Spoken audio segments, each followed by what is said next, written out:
भारत में कई धर्मों के लोग रहते हैं और ये हम सब जानते हैं कि कैसे कुर्सी की लालच आपस में राजनीति के जरिए नफरत फैलाई जाती है।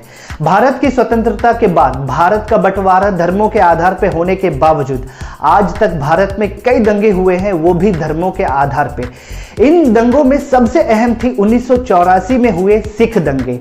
ये दंगे इंदिरा गांधी के मौत के बाद हुई थी। ये दंगे कैसे हुए थे, इन दंगों का कारण क्या था, ये सब आपको इंटरनेट पे काफी अच्छे से पता चल जाएगा। लेकिन आज हम बात करेंगे डिज्नी हॉटस्टार स्पेशल पे स्ट्रीम हो चुकी वेब सीरीज ग्रहण की, जो सत्य व्यास की किताब 84 पे आधारित है, जो 1984 में हुए सिख दंगों के ऊपर लिखी गई थी। तो क्या है इस सीरीज में खास और क्या है बकवास, आइए जानते हैं। मैं हूं मिस्टर वी और आपका इस चैनल में बहुत बहुत स्वागत है।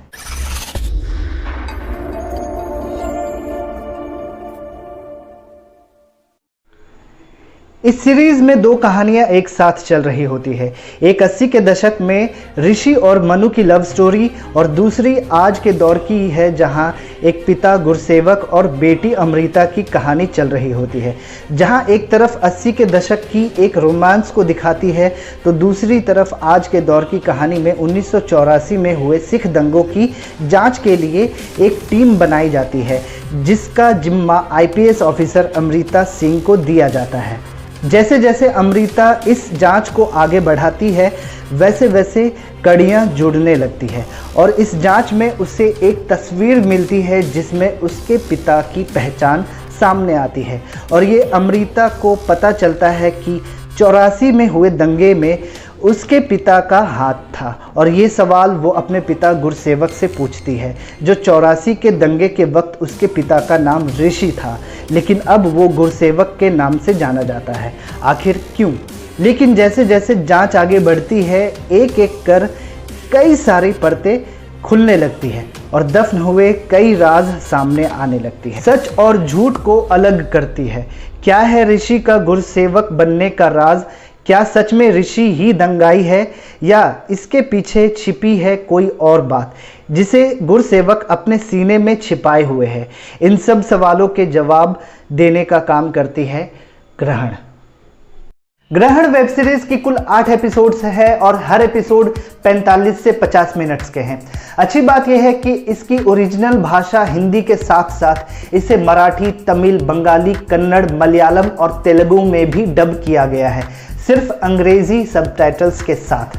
सीरीज में दो समय एक साथ चल रही होती है, एक 80 का दशक और दूसरा 21वीं सदी। दोनों के कलर में काफ़ी ध्यान दिया गया है ताकि दर्शकों को समझने में आसानी हो। सीरीज में समय के अनुसार बैकग्राउंड कॉस्ट्यूम्स पे भी अच्छा खासा काम देखने को मिला है। इस सीरीज में सबसे अच्छी बात मुझे इसमें चल रही राजनीतिक घटनाएं भी लगी, जो ये दिखाती है कि कैसे राजनीतिक पार्टियां समय और जगह के अनुसार धर्म और जाति के नाम पे सियासी रोटियां सेकने में लगी रहती है, लेकिन नुकसान होता है तो सिर्फ आम जनता का। इस सीरीज की दूसरी सबसे खास बात है इसका कॉन्सेप्ट।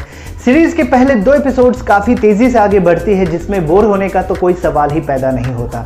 सीरीज का आखिरी 2 एपिसोड्स भी काफ़ी रोमांचित करेगी, जो बहुत ही ज़्यादा सस्पेंसफुल है, जिसे देखना बहुत अहम रहेगा। लेकिन बीच के 3 से 4 एपिसोड्स बहुत धीरे धीरे आगे बढ़ती है, जो सीरीज अपनी असल कहानी से भटकती हुई नजर आती है। डायरेक्टर हमें क्या दिखाना चाहता है ये हमें समझ में नहीं आ रहा होता। अदाकारी की बात करें तो पवन मल्होत्रा, जोया हुसैन, अंशुमान पुष्कर और वामिका गब्बी सहित हर एक एक्टर ने अपने किरदार के साथ पूरा न्याय किया है। वामिका की मासूमियत और अंशुमान का स्टाइल देखकर जहां आपको किरदार से प्यार हो जाएगा, तो वहीं जोया हुसैन पुलिस अधिकारी के रूप में पूरी तरह से जचती भी है। इसके साथ ही पवन मल्होत्रा ने कम डायलॉग के साथ भी सिर्फ हाव भाव से ही अपना सिक्का एक बार फिर जमा दिया है। ग्रहण की कहानी को देखना दिलचस्प तो होगा ही और शायद ये एक मास्टरपीस के कैटेगरी में भी शामिल हो जाती, लेकिन कहानी को कितने समय में दिखाया जा सकता है ये फैसला भी बहुत आवश्यक है। अगर 8 एपिसोड्स की सीरीज को लेकर कहानी को लिखी जाएगी तो जाहिर है कि कुछ ऐसे सीन्स होंगे जिसकी आवश्यकता 0 के बराबर होगी, लेकिन अगर इस सीरीज को 5 से 6 एपिसोड्स में ही रहने देते तो शायद ये सीरीज और भी दमदार हो सकती थी।